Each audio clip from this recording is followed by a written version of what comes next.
Pasca naiknya harga BBM, ternyata harga tandan buah segar atau TBS malah turun menjadi Rp1.500 per kilo. Penurunan terjadi karena besarnya biaya ongkos pengangkutan TBS. Pasca BBM naik, harga tandan buah segar atau TBS di Kabupaten Musirawas Utara turun menjadi Rp1.500 per kilo.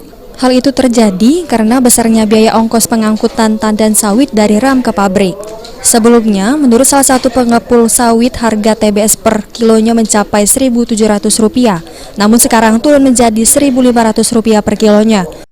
Kita di ram gitu. Kalau hasil jual belinya sama dengan hari-hari biasa, cuman ya kita itu terpaksa menurunkan harga karena ya BBM juga naik kan, jadi terpaksa transportnya ada perubahan kenaikan, jadi terpaksa kita makannya ke petani.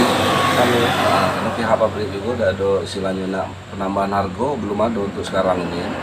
Untuk harga kita beli setelah BBM naik ini? Untuk sekarang ini 1.500 istilahnya.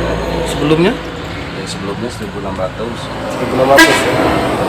Dibagi jatah lah istilahnya untuk sekarang ini, tidak sebebas macam yang. Selanjutnya, Idil berharap harga sawit bisa kembali normal, dikarenakan harga jual TBS saat ini belum sebanding dengan harga pupuk dan perawatan kelapa sawit milik petani.